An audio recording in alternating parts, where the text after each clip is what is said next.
What's going on, guys? This is Ryan with RK Outpost, and when I saw this article floating around, Star Wars The Rise of Skywalker may have broken spoiler culture, I couldn't help but smile because it's basically what I've been saying since the beginning. Since we had this disaster that was the Rise of Skywalker release, followed by months of in-depth Reddit leaks and spoilers, and even shot-by-shot updates on the movie and when it got edited and when it got changed. We had all those details along the way. And then when it came to the release of the movie, there wasn't this mutual respect that everyone seemed to have over things like Avengers Endgame, like huge events like that, where people are getting beat up in the movie theater for spoiling a movie. You had the exact opposite. Everybody was spoiling this thing. So I want to get into it and kind of see where they're coming from here. People have been sharing information with increasing rapidity throughout the years, leading to the entertainment industry guarding against this constant flow of information by building social mores and barriers around spoiler etiquette in order to best preserve the experience of enjoying a new movie or TV show. People nowadays try to safeguard themselves from spoilers, but for some people, that all went out the window with Star Wars The Rise of Skywalker. Yeah, very true. You didn't have much of an option. It was literally everywhere. For the most part, it always seems like the easier the information is to share, the more likely people in online communities are to respect the boundaries of a spoiler warning. Subreddits will hand out bans, people will deliberately avoid Twitter or their phones entirely, and part of the successes of midnight showings expanded from a race to see a movie before it could get spoiled could even arise.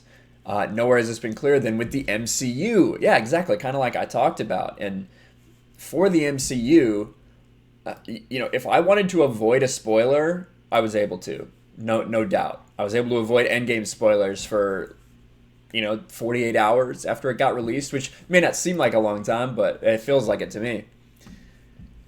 When it came down to the decade-long conclusion of the Infinity Saga and the MCU built since Iron Man, the creators and studio did not play around when it came to protecting the endgame.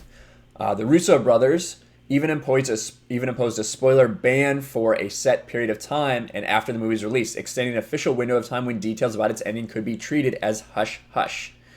For the most part, it worked. Whether it was friends or neighbors or online publications, the public moratorium on spoilers helped preserve audience experiences and allowed individuals to form their own judgment.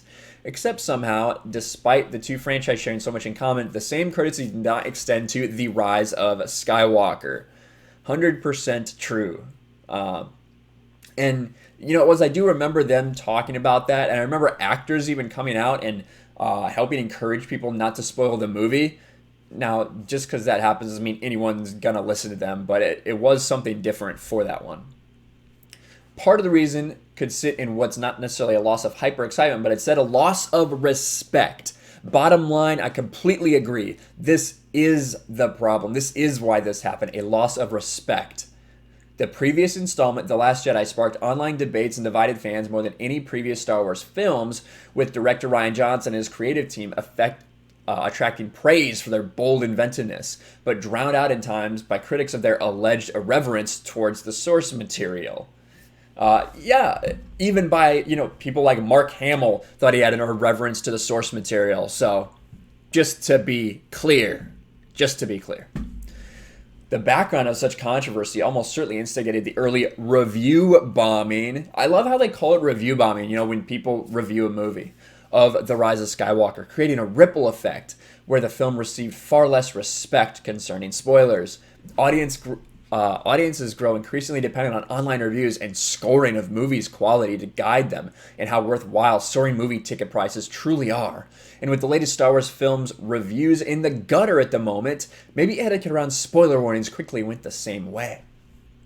Of course, the film's extremely difficult to talk about without discussing spoilers. The core plot twists constitutes the finale serves as such a fundamental shift to the narrative direction and overall trilogy's message that to even tiptoe around it is to be overly vague. That's true. This plot is so convoluted, it may be impossible to really give anyone an idea of what's going on without spoiling the freaking movie. Naturally, it could not have helped the respect towards The Rise of Skywalker spoilers that the script leaked before the film's debut. That's true. We're talking about respect for spoilers, and they can't even keep their scripts with their actors. They get released on eBay, if you believe this nonsense story that John Boyega and J.J. Abrams tried to spin. As a little storm of controversy itself, the script leak created a situation where many fans who did not think the leak was legitimate but were curious about what the leak said anyway ended up inadvertently spoiling the film's finale. Incensed by such spoilers, it's almost a foregone conclusion that it would spread the spoilers to others to further discussion. Now, that's not even, like, I kind of disagree that the Jedi Practice leaks were not the script leaks. It was not this thing that they were talking about. The Jedi Practice leaks were insider leaks. Had nothing to do with John Boyega's script. So maybe this person who's writing this is confused. Maybe they're combining things. Not sure. For such a massive film with so many moving parts, it's almost a wonder why Disney did not go to the same lengths to protect the plot lines of the 9th Star Wars film. Because Marvel Studios and Lucasfilm are different. As much as I am not really a fan of what Disney did with the MCU as compared to what MCU was doing under Paramount and how they set everything up, I can agree, right, that they're a much more well-run organization than Lucasfilm is. Lucasfilm is a freaking mess. Everybody knows this. It's entirely possible that if J.J. Abrams made a plea for spoiler protection, he may have received the same generous response as the Russos. No, that's not true, because people don't... That's the problem. When they're talking about a loss of respect, and the author just keeps on going and talks about how, since it's been spoiled, it's probably affected how people have actually gotten this, or have actually, like, accepted it or not. Would the "I am your father" have worked if audiences first read it on the front page of Reddit? That's kind of what they're going into. The bottom line is this loss of respect. But the respect that I think the author of this is trying to speak to is more of the respect between fandom, I think. Which, listen, has always been antagonistic. Fans always argue about stuff. That's the way fandoms have always been. However, the respect that I think is different between the MCU and The Rise of Skywalker, or Endgame and The Rise of Skywalker, is the fact that people don't respect the sequel trilogy right now as a whole. People did have a respect for each other because they knew that everyone was going to enjoy the culmination of 10 years of dedicated crafting of this saga, of the MCU, of the Infinity Saga. But for Star Wars The Rise of Skywalker, people see it for what it is as a joke. They didn't have a plan going into it. We know that they didn't follow the tenuous plan that they had between The Force Awakens, The Last Jedi, and The Rise of Skywalker. There are people that do love the sequel trilogy. I'm not going to take it away from them. And there's a lot of people that it says Star Wars and it's been forced down your throat by Disney marketing team, and they're going to go see it because it has flashing lights. But you can see by the decreasing revenues at the box office, a lot of fans do not have a respect for the sequel trilogy, which is why they don't care. People leaking it from the premiere, people posting it literally all over Twitter. Now, I made an effort to not retweet anything. It was all out there anyway, but I do know I have people follow me that are fans of the sequel trilogy. So I made an effort to not do anything for about at least the first couple days, that opening weekend. But overall, people just don't give a shit.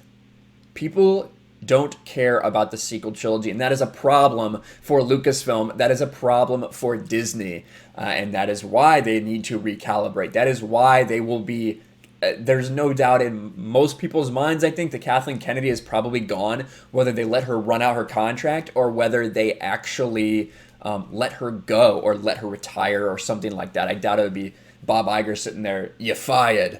I doubt that'll happen. But people don't have respect for it anymore. People were beating people up in line if they spoiled Avengers Endgame because people cared about that. People cared about that journey. This is not a journey. This has not been crafted with care and love. It's not been treated with respect, so why should fans respect it? That's kind of where I'm coming from with it, but I'm interested to hear your thoughts about if you think that spoiler culture is basically changed with The Rise of Skywalker, or do you think this is specific towards people not caring about this product? It's an interesting thing to talk about because we have such a direct comparison to the end of a saga, Endgame, that we didn't have this problem. From the same company, like they said. Let me know what you think in the comments below. Make sure you smash the like button, share the video out there, subscribe to the channel, ring the bell for notifications, and I'll talk to you guys later. Thanks for watching, everyone, and a huge shout out to my patrons. I appreciate you guys so much. Want to follow me on Twitter or Instagram? Check out the description below. You'll find links to my P.O. box and my Patreon as well. and I'll talk to you guys later.